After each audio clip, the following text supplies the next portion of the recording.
Hi, everyone. My name is Mike Vaughn. I'm a writer at Geek Vibes Nation, and I'm also the author of The Ultimate Guide to Strange Cinema.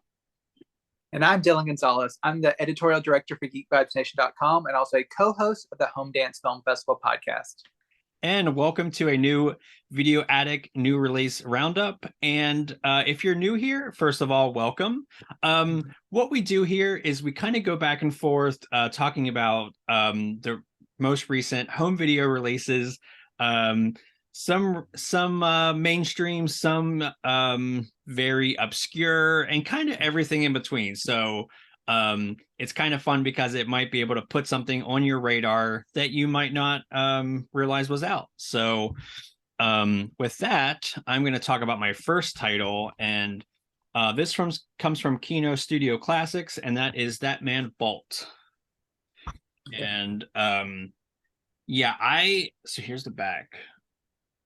I kind of fully picked this because of Fred Williamson. Yeah. Like I'm definitely a big fan. This is a really interesting movie. So this seems like this was kind of planned to be like a series. And I couldn't find like the hard numbers on this, but like I presume it didn't do as well because we only got the one. But let me just show off the packaging really quick. So this is a slipcover, and as we usually say, if you want the slipcover version, you want to get it quickly. So this has no reversible art, but really nice packaging. Like Kino always does an excellent job with that. So as for the movie itself, hit my light there. It's a nice blending of James Bond with like a blaxploitation flavor, but then it also mixes like a good amount of like kung fu. So there's a nice sort of blend of different genres, and I think it actually works fairly well. Like it's tricky to kind of balance all those sort of elements, but blaxploitation has always been kind of rooted in like action, which isn't very far from like kung fu, and then all of that stuff is easily you could sort of like put into like a espionage globetrotting sort of Bond-esque thing. So it all works really nicely. I will say it's fairly by the numbers. And I think, of course, Fred Williamson is really the standout as Bolt. Williamson has a ton of charm, and this movie utilizes that extremely well. I might even say he kind of carries the film. I mean, it's fun, but it's by no means groundbreaking. The plot is a little bit shaggy at points, but I enjoyed it overall. It really looks nice. This comes from a new 2K master. It's like by no means like perfect, but it still has a really nice, clean, crisp picture. Colors pop. This does sort of have some nice like on location filming, and that is really nice in this new 2K because you really get like that nice vivid sort of locale photography in this. So it's fun. It's a little bit cringe. It's actually not as cringe as I thought it was going to be. Like there's some racial stuff that is as cringy as you might think, but overall it's not bad. I had a good time watching it. I think this would be kind of the perfect movie if you got a group of friends together that were really into like old school action blaxploitation movies. So yeah, it's fun. It's not one of my favorite sort of Bondsploitation kind of films, but yeah. Yeah, whenever you were talking about that, it kind of made me think of the Wu-Tang Clan because I know they're like hip hop artists who are really into kung fu and like blaxploitation and all that. So it just kind of made me think about them, and I'll kind of make a connection with that in just a little bit. But I do also want to say that I really like that Kino gave a different like alternate cover for the slip cover in regards to the normal cover art. I always like that, so it kind of gives you a little bit of variety. But even if it's not like the best example in the genre, I think that seems like one that I'll definitely have to check out because it seems like a pretty solid movie.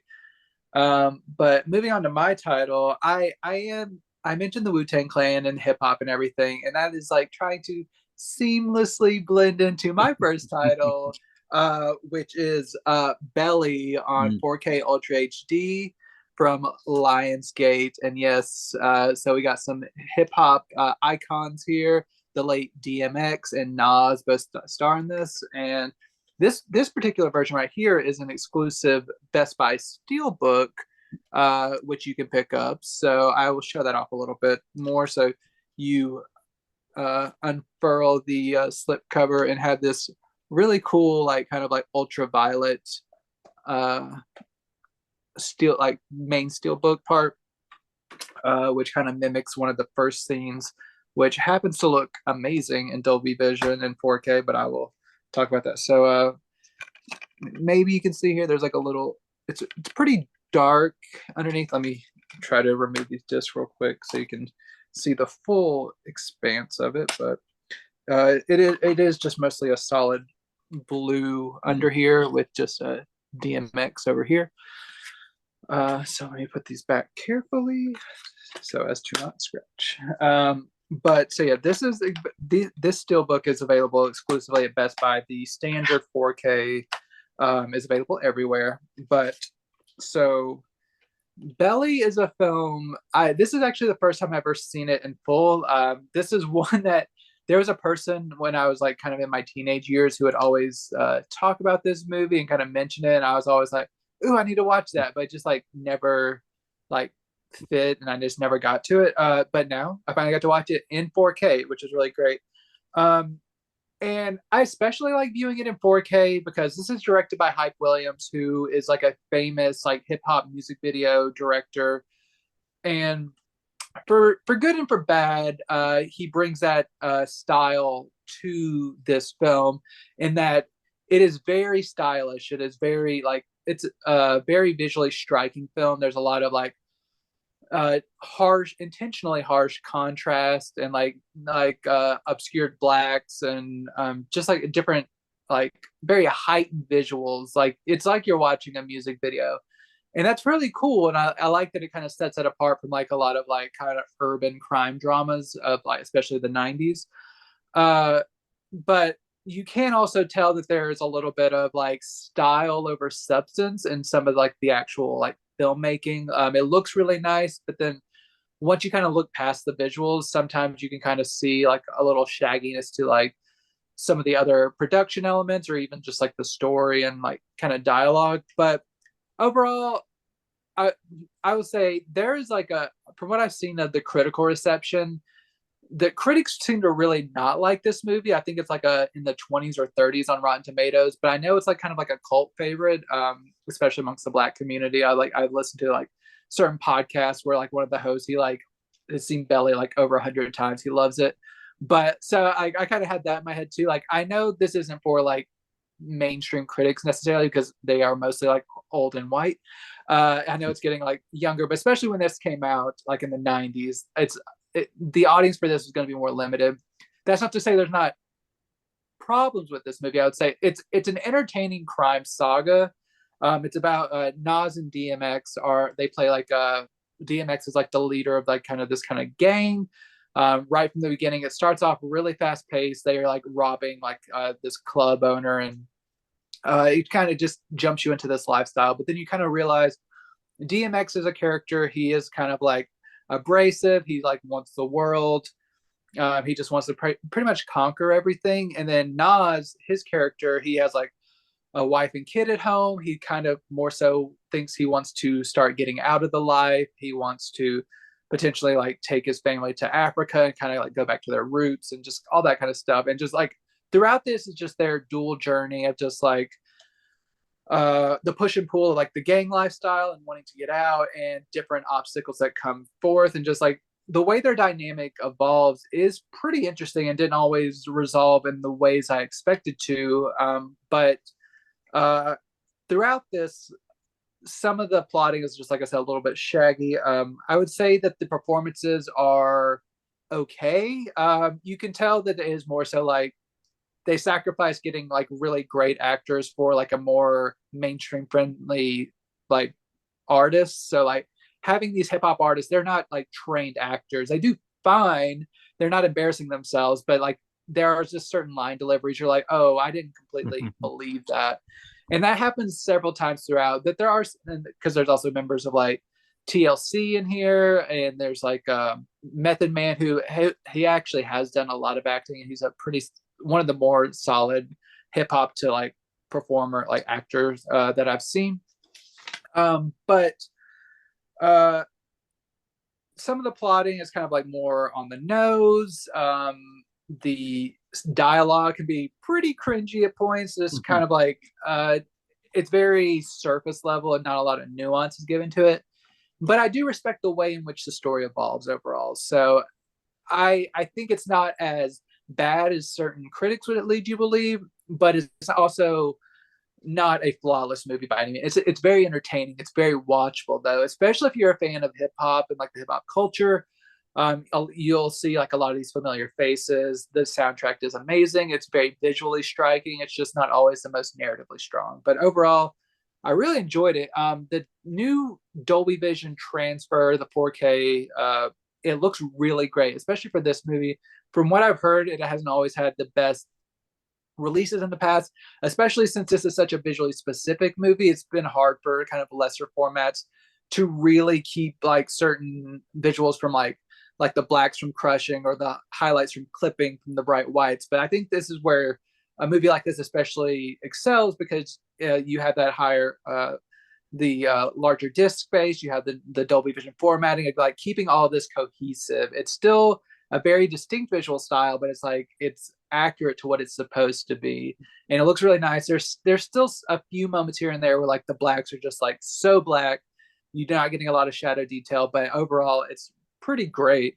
And it has a new Dolby Atmos soundtrack, which whenever you're dealing with like heavily like hip hop soundtracked movies, I always love a Dolby Atmos soundtrack because it's like you're almost like attending a concert. But then there's other action elements and gun like shootouts and all that stuff. It really is an immersive experience. This does come with the archival audio commentary track from director Hype Williams. You do have another featurette of that kind of spoken word. It's like 40 minutes, I think. It's like 38 minutes featurette where different artists are kind of like exploring some of the themes of the movie, which is pretty interesting. You also have a deleted scene and a music video. So it has a few pretty nice special features. So if you're a fan of this, they've done a really nice job with the 4K, and like it really benefits the aesthetic of this film. So fans of Belly, check it out. It's really fun. Otherwise, just know that it's more style driven, and then kind of the substance you might kind of bristle against it, but overall it's a really solid movie. Nice. I would definitely have that on my radar. So I don't know if there's a good transition into my next title, so I'm just gonna launch right into it, and that is The Werewolf of Washington. Love that cover art. Yeah, so this is one that was pretty famous. So here's the back. So we do have some nice extras here. And as you can see, I don't know if you can see that, but there is a regular cut and the director's approved cut of the film, which is interestingly shorter than the original theatrical cut, which that's usually not the case, but it's this is the case here. But so we don't have any like reversible art, but we do have disc here. And yeah, so this is one that was kind of famous for being featured on Elvira's show, and besides that, it sort of has languished in obscurity. So this movie is fine. It I'm glad it has a cult following, and it's really great that it has a Blu-ray release.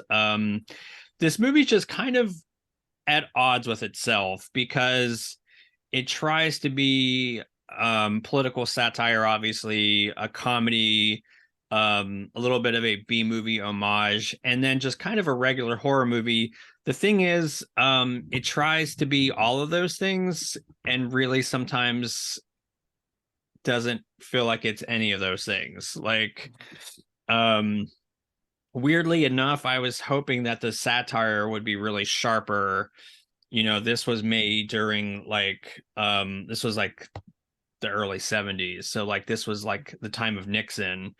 And I was hoping it would really like just skewer like politics, and not only just left or right, but just in sort of in general. But I feel like it kind of plays it a little bit safe. Like there definitely is you know this satirical look at politics, but it's not really as sharp. You know, funny enough, I feel like it doesn't have much of a bite. And Um but it's fun though. It's a fun movie. Seeing Dean Stockwell in this was kind of cool. He's like the main werewolf guy. It certainly doesn't take itself very seriously. Again, it's not very long. The director's cut is only 74 minutes, and the regular cut's just slightly under an hour and a half. So, you know, it goes by pretty quickly.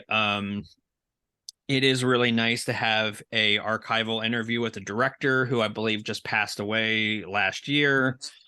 Um, Him, Dean Stockwell, and somebody else, all like three people from this died last year, actually. So, but it's nice that we have like some of that material on here. And yeah, the transfer's nice. It's not flawless, but it's actually really impressive considering, you know, an early 70s movie that maybe probably didn't get taken care of like the original film elements. So it's not by no means perfect, but it looks really sharp. It looks nice. Nighttime scenes actually, of course, benefit the most from this transfer. Like, I've never seen this before, but there definitely is like low lit stuff that I was like, I don't know how anybody could have seen anything like this on like seeing what was going on on video. So you do have like a nice like uptick in brightness and clarity.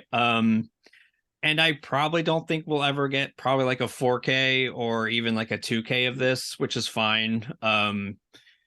You know, I kind of wish that there would have been like a commentary track, even just from a historian. But yeah, again, it's nice because there are some features.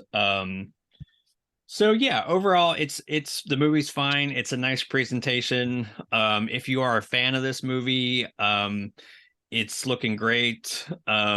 It's widely available. I'd actually really like to find the like Elvira version of this as well, which I understand that they probably couldn't have included, probably because of copyright and licensing issues. But yeah, it's a nice set.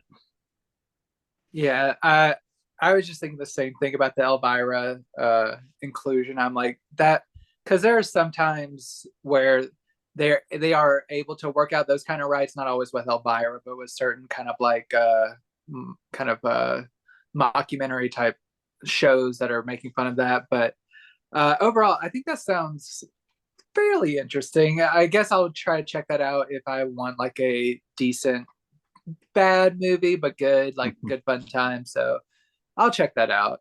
Moving on to my next title. It's I'm sticking with Lionsgate, and I am going with the seventh season of Fear the Walking Dead. Yes, a show I've been with since the very beginning. I've been with all the iterations on here. So this is the seventh season, and I just dropped the slipcover. I believe I just read that the eighth season is planned to be the last, and I think that is wise after viewing this latest season. So there are 4 discs here. There are stacked, so I will show off the disc art.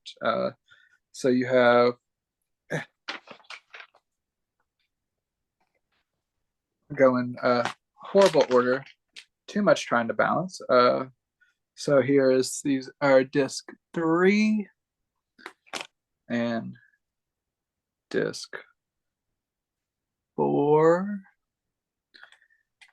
And all right, just go flying. And then you have disc 1 here and 2. 2, I promise. I mean, I had already committed to showing off the disc, so I had to follow through, but I regretted it like halfway through. But anyway, moving on. So this 7th season of the series, I don't want to give away too much because, like, if you are trying to like catch up and you're just wondering how this release is, it's a good release. It's like I said, 4 discs, 16 episodes, so it's just like four episodes per disc. A few special. There's like 3 commentary tracks this season, and it still looks like it's maintained the audio visual quality of the previous season. So it's like a pretty nice HD transfer. Dolby True HD 5.1 sound. So it all sounds really good. But on a story level, this is one of the weaker seasons I've seen from this show. And anyone who's familiar with the Walking Dead franchise knows that there can be some wild swings of like inconsistency between seasons of any show. Like The Walking Dead, like the original flagship, I love it to death, but like there have been some seasons where I've like struggled. And this season, in this series, it's more so started out that way, where I was like, why are we doing this? Why do we have this spinoff? But then they like developed into something pretty interesting, and they like added some new characters that I was fairly engaged with. They carried over some characters from the Mothership series onto this one, and it just started to really start working. And then at the end of last season, I would just say there was a huge moment that kind of like shifted everything, and it's kind of alluded to with this cover art, but I will not go beyond that. But it was just like a very big change of the show, but it's also not really carried out throughout the season in a meaningful way. They choose not to really, like, they pick and choose to engage on like when the fallout from this big event is important and when it is not. The plotting is kind of like scattershot, and like a lot of the characters just kind of seem to be like going down familiar paths that they have in previous seasons, and they're not really going like, especially if you're going towards a final point with season 8, they don't seem to really be making much improvements, and they kind of maintain like as a static character. There are moments in like individual episodes I think are fairly strong and engaging, and they're enough to keep me going. But as a whole throughout the season, I was wondering where they were going to go after the last season finale, and they really just did not seem to know what they wanted to do with the show. Overall, it's still a decent watch. I'm interested to see where they go with this final upcoming season.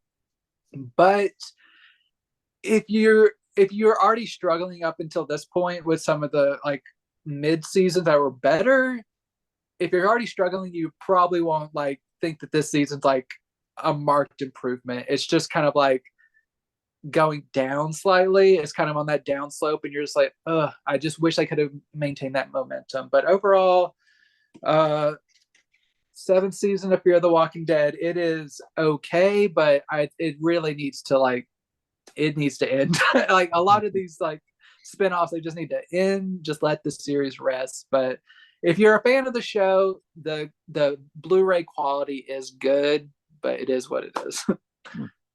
Yeah, it might surprise a lot of people to know I've never seen a single episode of any Walking Dead shows. That's wild. That's wild. Some of them are really great.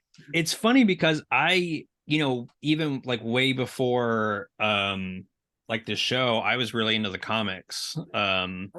Like I collected some of the individual issues, and then I started getting the like trade paperback volumes. So I don't know why I kind of like never sort of just got to it, and then I kept hearing it wasn't very good at a certain point. So I don't know. Maybe sometime I'll get into it. I don't know. But yeah, so my next title is a Fritz Lang. So I love Fritz Lang. I'm sure you're a big fan. This really intrigued me because this is a Lang film that I had never even heard of, and it has one of my favorite actors, Marlena Dietrich. So that is Rancho Notorious. Oh, nice. And we have the back. There's no features. So all right, this movie is definitely a mixed bag. It's interesting because have you ever seen the Nicholas Ray movie Johnny Guitar? I have not. I've always been interested though. Um, this very much kind of reminds me of that. It's not that I'm saying like there was any kind of copying, but I feel like it's very like the setup is very similar. I will say this movie thankfully kind of slides into that so bad it's good quality. Um it's very clunky. It's not very well paced. Lang at this point was sort of ending his kind of like tenure in Hollywood, and it sucks because you do kind of see that sort of lumbering, lethargic kind of film. Like it tries to do like action set pieces and some drama, but it kind of just comes off as a little bit overwrought and um it's very cheesy. There's a couple songs that are not good and I it's not that I don't think that you can have songs in movies that are not necessarily musicals, but they just have to be good, otherwise they just stop the plot like dead for no reason. But this movie does have a lot of charm. I think part of the charm is how overwrought it is. I love Marlena Dietrich. She's great. She's kind of the whole reason to watch this film. It definitely has sort of a campy quality that I think makes it at least a watchable movie. Certainly not one of Lang's best. But if you're a completist, I will say good news. Warner Archive absolutely crushes this release. It looks fantastic. This was shot in Technicolor. The colors are very bold and they're nicely like utilized in this transfer with Warner Archive. I don't know if I've ever seen a release, maybe bar like something really old, like from like the silent era that isn't like pristine looking, like pristine as in there's no artifacts, there's no scratches, nothing. It looks great. This movie, whatever I say about this movie, I think it is kind of well shot, so it looks nice and yeah. Overall, it's just a nice presentation for the movie. The movie itself is fine. Like it does have some sort of weird moments that I wasn't expecting, and I won't spoil it. But yeah, and I mean, Marlena Dietrich. That's all you need to know. I would watch her in maybe pretty literally anything. So Yeah, that's one, like her name immediately jumps out to me whenever I was reading that, like the Warner Archive announcements, even though like anything Warner Archive puts out, I'm definitely checking out just because they do such great work that even some of like the lesser movies, I'm just like, wow, this is just such a visually stunning presentation. It usually just makes me like it a little bit more than I even normally would, just to know the care that was put into it. But knowing that she's paired with Fritz Lang, I I I'll go in with knowing that kind of like the tonal kind of like weirdness. I'll be prepared for anything, I guess, just to not get in my head of like what I think this movie should be. But like I said, Warner Archive, I'm there, so I'm excited to check it out. yeah, And I'm excited to read your eventual review of it to see what you think. yes, that I will watch that probably sometime in the next week. So pay attention to geekbacknation.com. I will get that out soon. Uh, Heading off to my next release, I kind of formally introduced this label to our podcast couple weeks ago, and I'm excited to have their second release in hand, their second US release at least. And that is Radiance Films, A Woman Kills, which I'm on like a string of like having to show off deep in-depth packaging. So bear with me. So here's the interior. I will kind of show that off. There's a booklet, and as I showed off last time, there is this kind of like middle part comes out, so you can have like a full unobstructed cover art here, which is pretty cool. And you also have a double-sided if you want. So here with the original French title here. And then you also have a substantial booklet. And for those who missed the first time I talked about this label, this is one of the my kind of main people who was with Arrow Video. He started his own label, and he is doing amazing work with his team and kind of getting some like great obscure things on the market. And this one is especially obscure, and I'll kind of talk about that in just a second. So there's like nice essays in here that kind of gives you some great context. So this is from filmmaker Jean-Denis Bonan.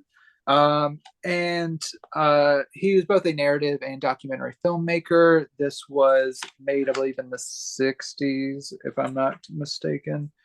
Yeah, this was 1968.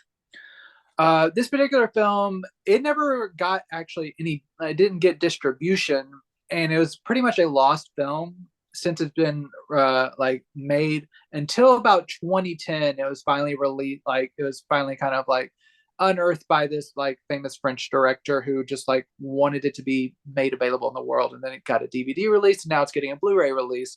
So up until like a little over a decade ago, it wasn't available. So that's pretty cool that it's like finally come back in our lifetime to where it's like people can check it out and everything. And this is a really fascinating movie. I do have some issues with it, but then listening to the commentary track, it kind of made me appreciate it a bit more.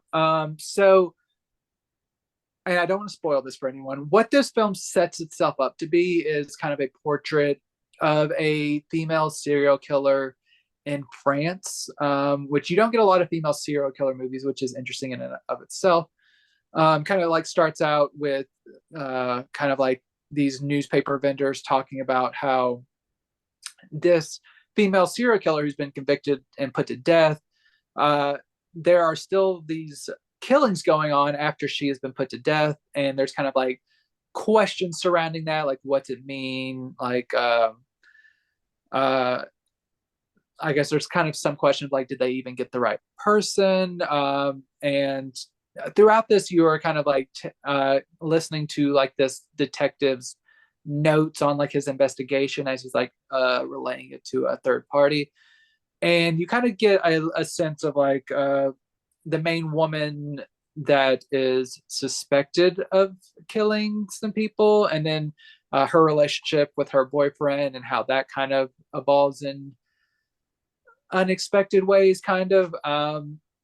I will just say there are elements that involve like kind of queer cinema elements, and like I said, I don't want to spoil stuff, and just kind of like gender issues, and I'll kind of leave it at that.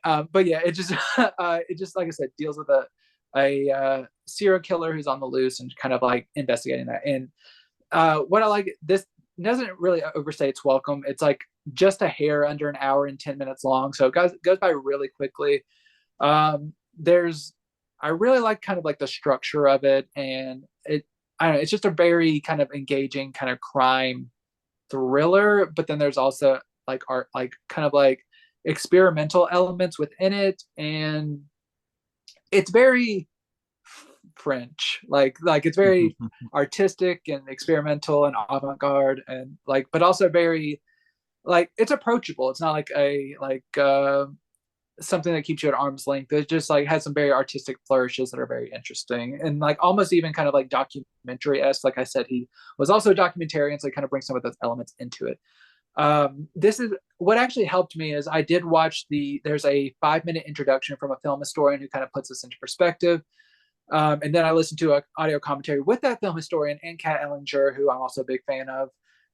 We've talked about her commentaries a lot. She usually gives a lot of great insight, especially to kind of like female or like queer driven cinema. And like these two women, their conversation and like insights into this really helped kind of like I said, alleviate some of my kind of lingering issues and gave me like some deeper context. I'm like, okay, I can maybe approach this film in kind of a different mindset moving forward if I watch this again and kind of like get more of the nuances within it. Because whenever we're doing these reviews, sometimes I feel bad that we don't give some of these films, at least in my experience, I don't have enough time to like view them 2 or 3 times and really get all that there is to them. So I never want anyone to take what I say as like my final word on things. This is just kind of like once in a commentary, and you just try to like get the information out. But this release, I think it's very like it's worthwhile for anyone who's a fan of French cinema or kind of like crime, murder mystery type stuff, because there's a lot of the transfer itself is pretty solid. It's not a perfect transfer. There's still some like nicks and scratches here and there, but it's a really solid, admirable transfer. And there is, like I said, the commentary track. There is a 30-minute documentary on the director and how kind of a lot of his films seem to be kind of either hard to find or lost or that type of stuff. So there's a great documentary on the director, and then there's like 5 short films from the director that range from about 7 to 24 minutes long. So this is a really well curated release. So Radiance Films is 2 for 2 in my opinion as far as like the quality they put into their releases. So I would recommend it, and I would especially be interested to get kind of your take on this, interpretation on this. So if you happen to watch it, let me know. I want to see what you think of it. Yeah, absolutely. It definitely I'm intrigued. So Yeah. definitely have to check that out. So my next one is certainly definitely one of the more films that sort of hit home on a personal level. And that is Framing Agnes from Kino. And so we do have some bonus features, which is nice. And yeah, so this is a really interesting one. And I know you've seen this one as well, right? You wrote a review for the festival run. I didn't review it, but I did watch it at Sundance 2022 a year ago, and I quite enjoyed it. I just didn't have time to get around to reviewing it. Yeah, so it's really fascinating because it kind of does this really interesting thing of blurring the lines between like documentary and docudrama, and it basically is a very famous series of interviews with different trans people, and like how different perspectives, which is really fascinating. Like I really feel bad because I had not really heard of any of these the historical people that they are like recreating. They talk a lot about Christine Jorgensen, which is arguably probably the most famous trans person. And I also kind of know that from Ed Wood and Glenn and Glenda. So it always comes back to like most of my knowledge comes from like cult weird films, basically. Yeah.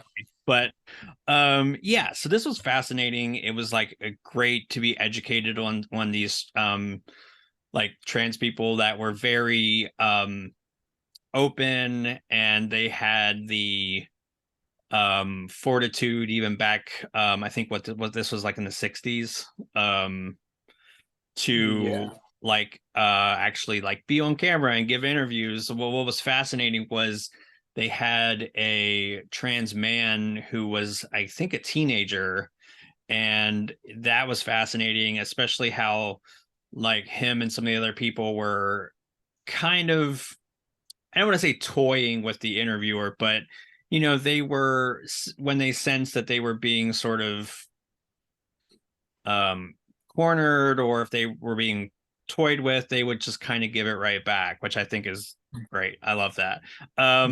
Also, I think this is interesting because I believe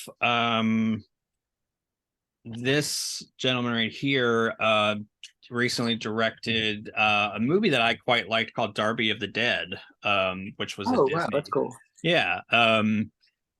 So yeah, and would love to interview him sometime. But yeah, it was fascinating. I loved it. I thought the format was really interesting, and I really loved how you had layers to it. Like they would recreate the interview from transcripts, and then they would have that trans person talk about how they felt about that, portion of the interview, like their thoughts about that person. And yeah, it was very awesome. Like I want more of that. I wish this was on Blu-ray, but I think that we always talk about things that are not on people's radar, things that I think certainly should be. I mean, this is definitely one of them. I think it's fantastic. It's something that I certainly want to watch again. I want to watch it with my husband.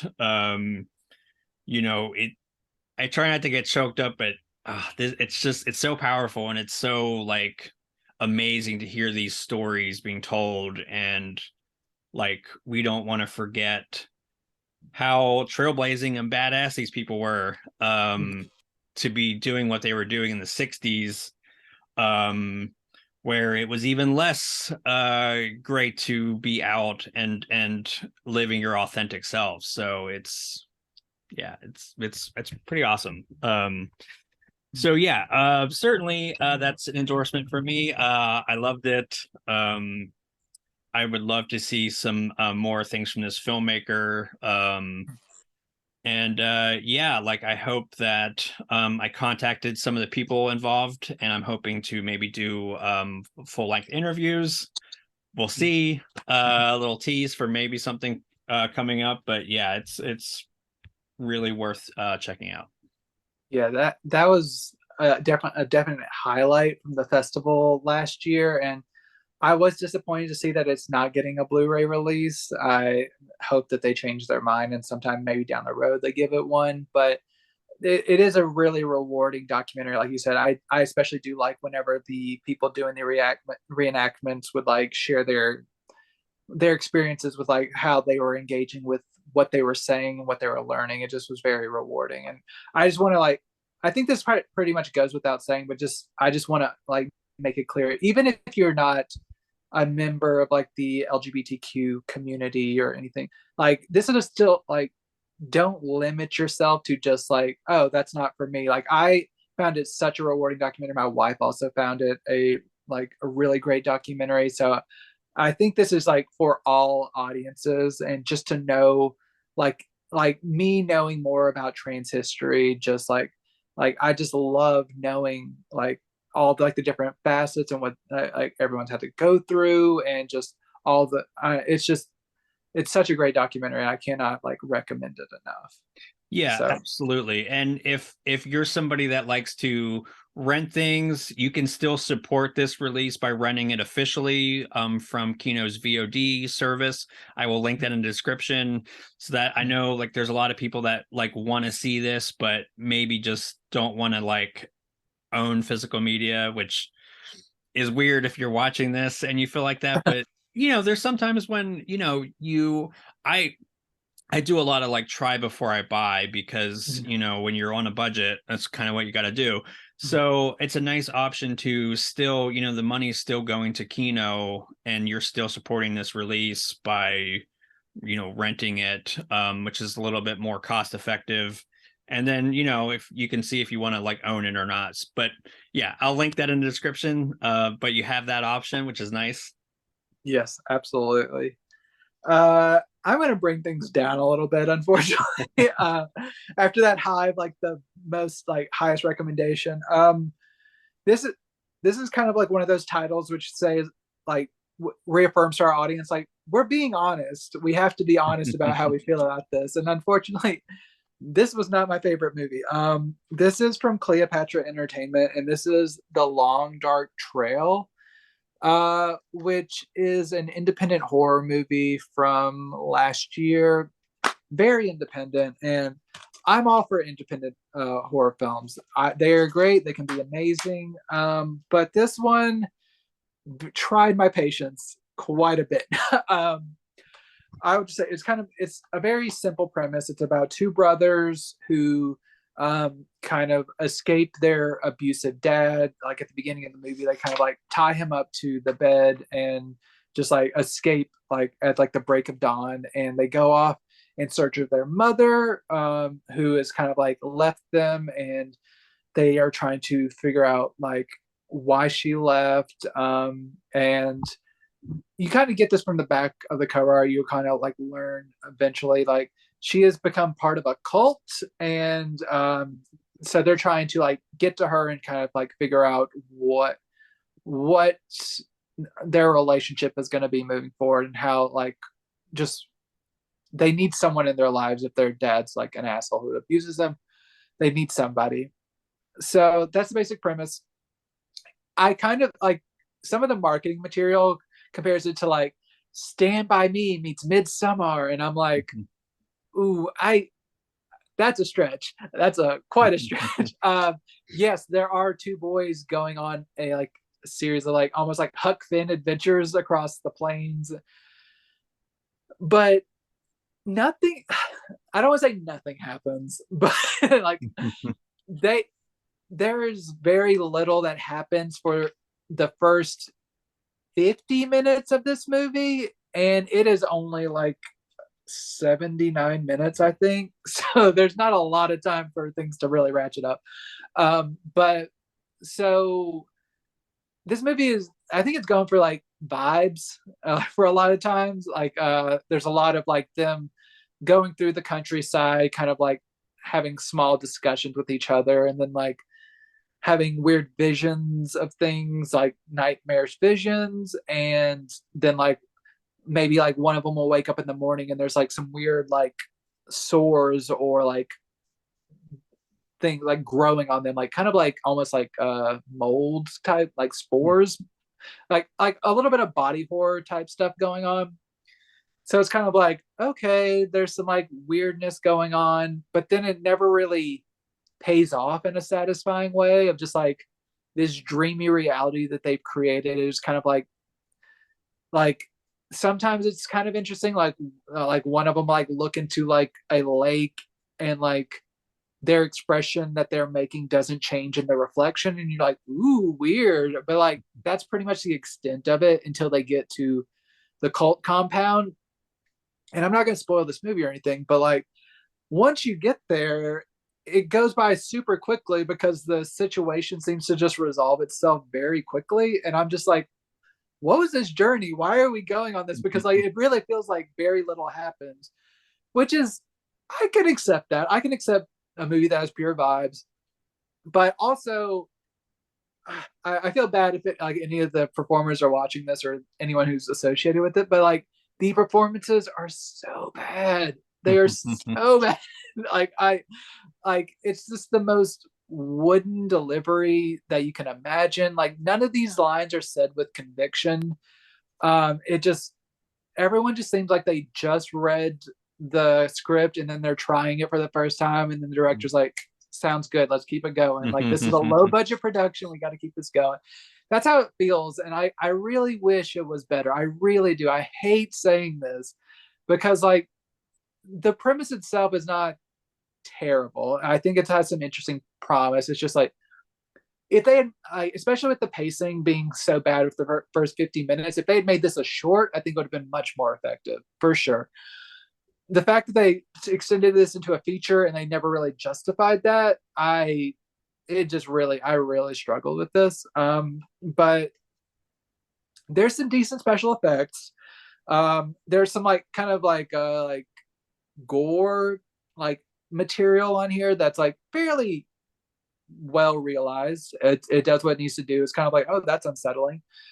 But like like I said, just the performances, like the cinematography is not super great either. It's not the most appealing movie, and like kind of the framing could be weird sometimes.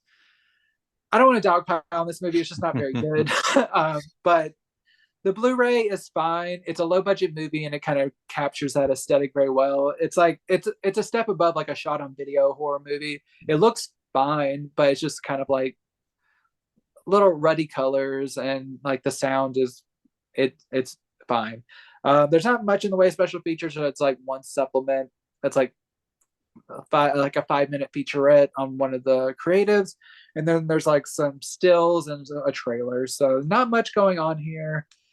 If you're still interested, go for it. But like, I watch a lot of bad horror movies that are passable. I wouldn't really recommend this, even with that caveat. So the Long Dark Trail, I'm so sorry to these people.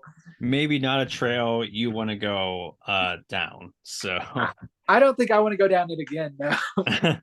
so I want to keep this misery train a rolling here. So this is a title that we've kind of like we have a little inside joke about, like me slacking on covering this. It's been over a year, right? It's probably like one of my longest outstanding. It released in July, so yeah, half a year. Yeah. So but we're gonna talk about it now, and that is Safe Men. And now look at it. First of all, look at this cast. Yeah, it Like, looks promising. like that is a stacked cast, right? So here's the back. Now I want to first say it's not awful. It is by no means even the worst movie I've seen this year. It's just very misguided. So this has a great cast. I mean, stellar cast. And everyone's really good, especially given like the weird material they're given. So the premise is not a bad one. It's these two sort of lovable buffoons who get mistaken for expert safecrackers, and they're tasked with like breaking into three safes to kind of prove that they can do this big job or something. It's not very well sort of fleshed out, but I mean that's just kind of the crux of it. The problem is this movie just goes off on these really weird like side plots that really have nothing to do with the main story. Like they literally like cut to a subplot about the mobster. His son is doing his like Torah reading, and there's a whole subplot about that. Oh, and also like the mobster, there's this really weird thing going on with like his son, like which is like it like borderline creepy. And when you see it, you'll kind of get what I'm saying. Like it's not like full on like To Catch a Predator, but it's like really it's just weird. It's like really like kind of unsettling. But you're thinking like, why are all these things in there? And I'm like, oh yeah, this is about like these guys trying to crack the safe. But it just goes to all these different places, and it's hard to think about another movie that is this disjointed and unfocused. And there are some funny moments, but really it's not very funny at all. It tries way too hard. The dialogue is so baffling, and it's a shame because there's so many good actors in this, and they really aren't phoning it in. Harvey Fierstein is in this, and it's weird because he's playing a mobster, and it's weird because he's also like playing like a straight one, which is also like a choice because like he's a queer icon. But Yeah. yeah, it's not good. It didn't break me necessarily, but like I had to split it up into two viewings because it was just a lot. So, if you still want to see it, I don't think the transfer looks bad. I believe this is probably maybe from a Universal transfer. So it's not as dynamic looking as it could be, but overall the colors look nice. The contrast looks really good. I will say that like it's a little bit like soft looking at some points where it's again not as well defined or good looking as it could be, but yeah, I just couldn't recommend this movie. Even though there is some fun things about it. And again, it's a shame because I like that setup is not bad at all. It's just if you could like stay focused on it and not just like a million of these other things that just it just makes it so bad. Yeah. I'm just so glad that you have this off your plate. I just to not have to be like, come on, Michael, you now gotta do. Now you have to suffer through it next. So Okay, I mean, I've suffered. You heard what I just talked about, so like I've suffered through worse this week. So it is what it is. At least that has good actors in it, so yeah. you're a step above. You're living the high life. So what are you complaining about? But moving on to something a bit more positive, I actually did quite like this movie. This is from Kino Classics, and this is A World Apart, starring Barbara Hershey. With which I love Barbara Hershey. She's great. She's a great actress. So just standard Kino disc art, no double sided. And this is a pretty solid like throwback drama that we don't usually get as much anymore. This was from 1988. This is dealing with apartheid in South Africa. So it's about Barbara Hershey. She plays a woman who her communist husband at the beginning of the film, he kind of like flees the country, and he says he's going on a business trip, but he just kind of like leaves. And she has a couple young children, one of which is kind of like a preteen girl who is this movie is mainly from her perspective, where at the beginning of the movie she just knows that her father has left. Her mom is kind of involved in she's a reporter, so she's always reporting on like some of the goings on within the government, and this eventually gets her in trouble, and people like for her trying to like speak up against apartheid. She ends up being put in jail for like 90 days, something like that. And so this is a lot of it just is like her daughter dealing with her parents pretty much being like gone, like one being like out of the country, her mom being in jail, and also Barbara Hershey's character, like her dealing with the government officials, who she's not like officially like she's not like officially being charged with a crime, but she's basically just being intimidated and like trying to be like to admit to stuff that she doesn't agree with, and like she's trying to stand up with her for her convictions, but they're trying to basically get her to roll over and basically not basically go after them for their part in apartheid. So like there's all these political ideologies clashing and all that type of stuff. And so that's the main thrust of the movie. It's pulled off pretty well. It gets a little slow at some points. It's an hour and 53 minutes, but it never gets like too like boring or anything. It's just like a few scenes here and there, just like a little bit slow. But overall, it's a very solid drama. That the performances are really good. This has a score from Hans Zimmer, and which is really great. So I really like the score in this because he did the Lion King score. So he like a few years later he'd be more doing like kind of like the African sounds and all that, even to greater effect.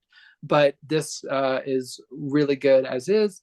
The cinematography is nice. So overall, it's just a really solid drama. So this it's not noted as coming from like a new scan or anything. So I think it's an older scan, which holds up pretty nicely. This is from, it's an MGM scan. So there's some like nicks and scratches here and there, but it's not too rough or anything like that. This does come with an audio commentary track from the screenwriter that is moderated by film historian Daniel Kramer. There's also an interview with this actor. His name is, I'm probably getting this wrong, Jaron Krabbe, which he actually did another interview from a few weeks ago on this movie called No Mercy. He was the villain in that, and he did. I think he probably filmed these at the same time. So he talked about No Mercy on that disc.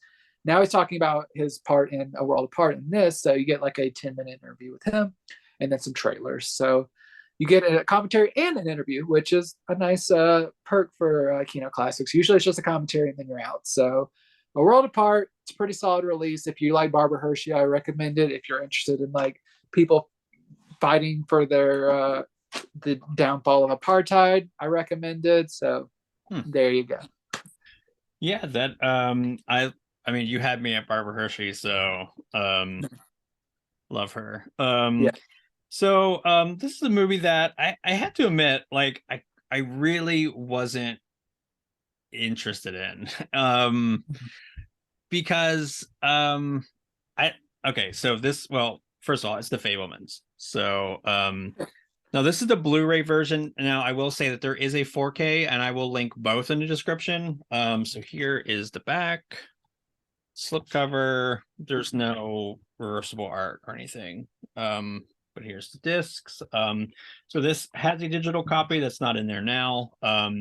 But yeah, so it's not like I like Spielberg, but to me it seemed a little like self-aggrandizing maybe. But then I heard him kind of talk about finally sort of being able to like make this film and talk about like some of his real life experiences, and that kind of made me more interested. So I ended up really liking it.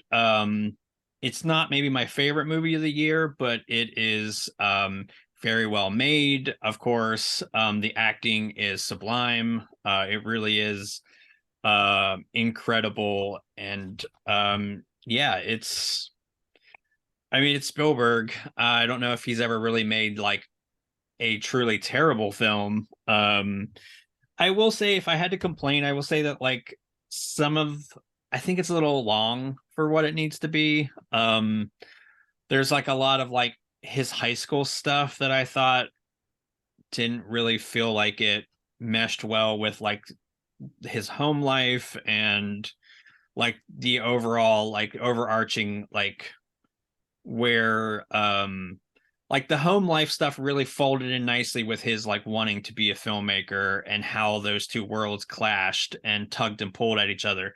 The high school stuff, I get it, but to me it sort of like takes you out of that main like through line. But that's a minor complaint. I think it's still a really great movie. Again, this isn't the 4K, but it looks really good. I mean, these movies that are like shot on digital always look nice on any kind of high def format. I'm sure the 4K probably looks slightly better, like resolution wise, but yeah, and like I said, I will link both of those options. But yeah, I liked it.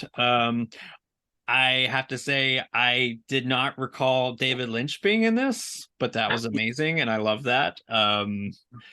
I won't like spoil. I think it's pretty well known he's in that as a cameo, but I won't spoil like in what degree. But yeah, fun movie. Very it definitely tugs at the heartstring. It very much is like it's one of the few movies that like feels like a Spielberg movie. Like to me, like some of his recent stuff have a little bit of a shallowness or disconnect for me. Like Ready Player One is a not bad movie, but it's very like there's a cynicalness about it, and this really feels like something akin to his more earlier stuff. So Yeah, it's good, of course. It's a nice release. I like that we do have some extra, some featurettes. I really wish they would have done a commentary track, but I mean, everybody in this movie is probably too busy to do that. But yeah, it's great. Yeah, that's one that'll probably be a weekend watch for me. I haven't watched it yet. I've been very of two minds about it. Like I do want to see it. I watch all the Oscar nominees, and this is one of like the front runners. I am a Spielberg fan, but I'm not like a like like fanatic. Like I do not worship at the altar of Spielberg, but I think he's made like most of his movies are pretty solid to amazing. So I really like Spielberg. I won't get into all my opinions on how people judge this movie, but I will keep an open mind while watching this. I just get a little bit irritated at all the automatic love he gets just because of his name. I feel like we'll see how it is, but like I feel like if another director's name was on this movie, it might not be as rated as highly. I think a lot of people are dealing on their nostalgia for Spielberg. Yeah. But I could be wrong. That's just what I'm guessing. We'll see how it goes. Don't come at me, Spielberg fans. I like him too. I'm the type of person, I defend the Terminal. I love the Terminal, and everyone hates the Terminal. So don't come at me.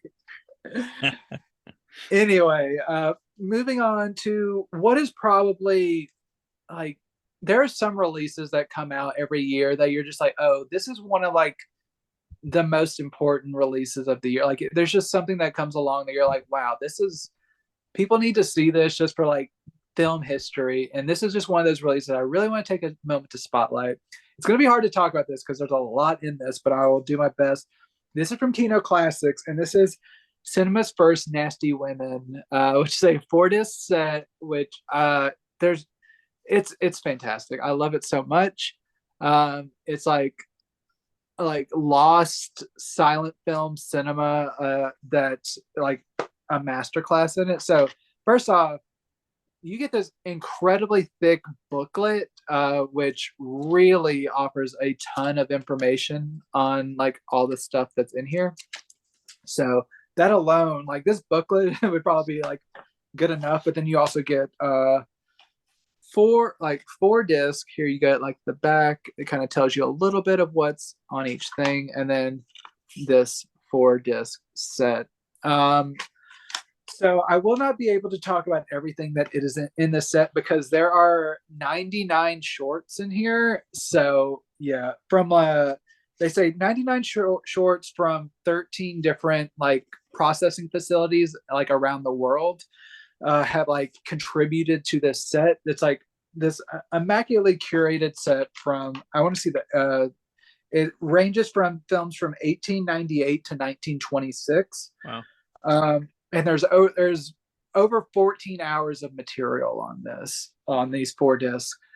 So it's hard to contextualize what this is, but like the first disc, it has a introduction in which all these film historians and like experts in their field talk about what they wanted this set to be, and I'll kind of like get into a little bit of that, which will kind of like help contextualize everything else. And it's they basically just wanted a way to get all of these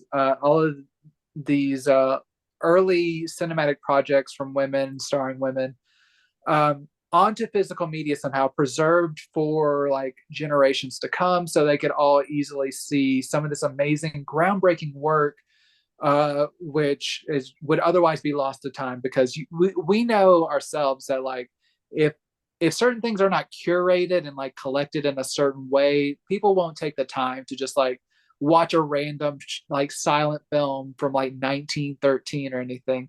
But if it's like curated within like this context of like these are like female driven stories that are groundbreaking, it might encourage people to be like, oh, that sounds interesting. And like a lot of these women are like super badass.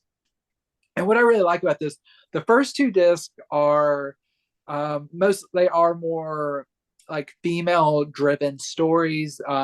They are like there are certain like stars like of the genre that are like kind of spotlighted, so they're kind of broken into sections. Like here are all the shorts with this like character or this performer, and here's this, and like here are all the antics that take place within in the kitchen, and here's like outside of the kitchen and stuff. But like there's a lot of like fun like slapstick, like there this ranges in tone. There's like a lot of slapstick stuff that is like not meant to be taken seriously. It's just well done slapstick.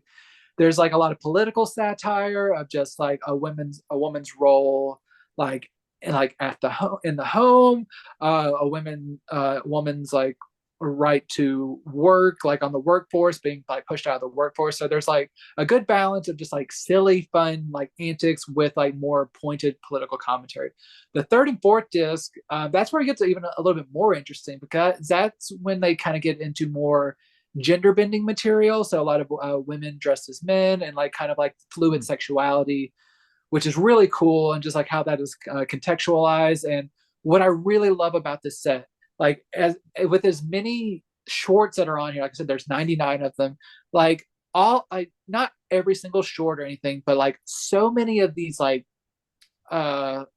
segments and stuff are given context from these film historians. Like a lot of times you'll just like enter a section, it's like play with introduction from this person, and they'll tell you about like this performer or like this era in time or what these specific shorts are talking about. And you get a lot of great like kind of like documentaries with this.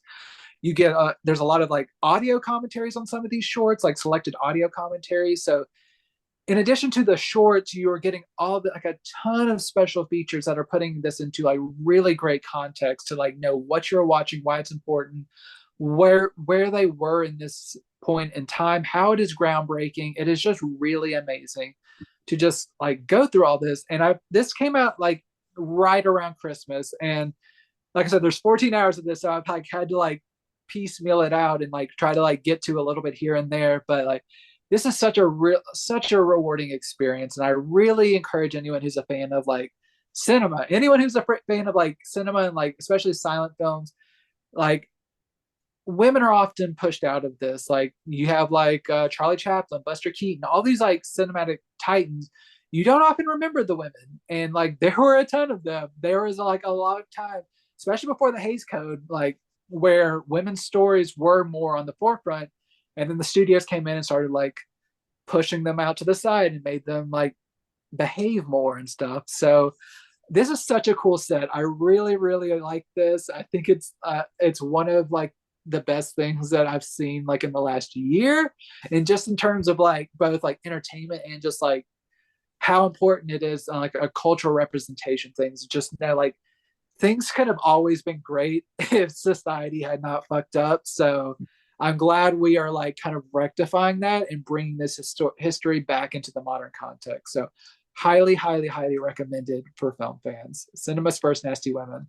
Nice. Yeah, that definitely looks great. I know Kino also put out some like similar women centric silent films, and I'm blanking on the titles, but I'll look them up and I'll put them in the description as well for like some, if you are interested in this and you want to kind of expand your viewing, I'll make sure to put those titles in with the other ones. But my final title is my only 4K title, and it is a hell of a one.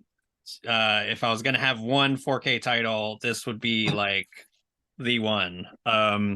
Highlander, and yes, which was long overdue. Yes. But so yeah, so slipcover. And so this release is kind of cool because it does have some things in it. So there's the discs, but it also comes with these cards. And I mean, look at that. I mean, that's honorary. I was gonna say, which one of us is gonna try to do a Connery?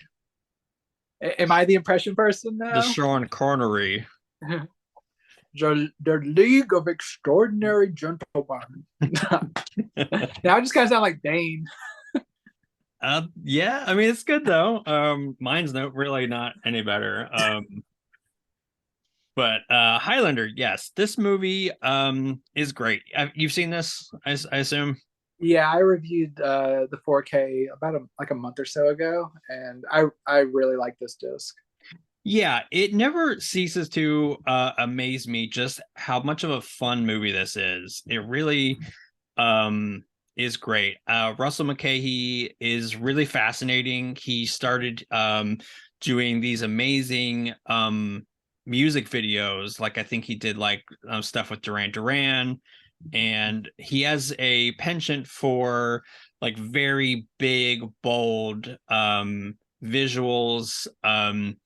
We're finally getting Razorback on Blu-ray, which was his movie, and that is visually incredible. It's amazing, especially for like a movie about a killer wild boar. But just to say, like this is like his like something like this is in his wheelhouse.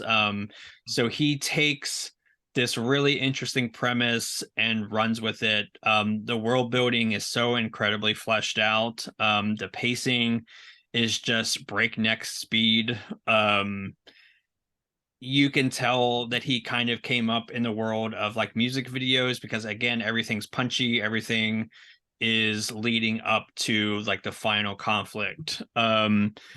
So yeah, there's what's really another thing like that always kind of strikes me as odd is the slight homophobia in this. Like there's a scene in the men's room. I'll just leave it at that. That's very cringe, and it's more interesting because Russell McKay is an openly queer person, so it's weird that it's there. But um, this is nice because this is the director's cut. It's the slightly longer cut. I was doing a little research and there was maybe 6 or 7 minutes cut out for a US audience.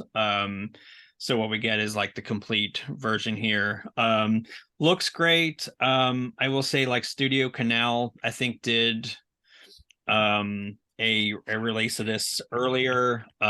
This looks to be maybe like the same transfer, but that's great because it looks fantastic. Again, this is such a visually big bold movie, so it does give you that really nice HDR coloring where everything like pops. Costumes are so detailed, you can see textures in them. I mean, that's stuff that you want from like a like Highlander. So looks great, sounds great. We do have some features which itty bitty there, but you can kind of see that we are they definitely do some really nice stuff with like the legacy features ported over from previous releases. So this is a great release. This is something that I've only owned on like Blu-ray, so this was a really great upgrade. Yeah, I had never owned that one before, so I was really happy to get the 4K. I just want to say I love Clancy Brown in this. He is such an interesting villain that he pretty much stole the show for me. I was just like, he is insane, and I love it. Yeah. Clancy Brown is somebody that I so badly want to interview. Mm-hmm. And maybe even just like I mean, I could talk to him for hours. So he's great. Everybody's great in this. Yeah, so highly recommend that disc.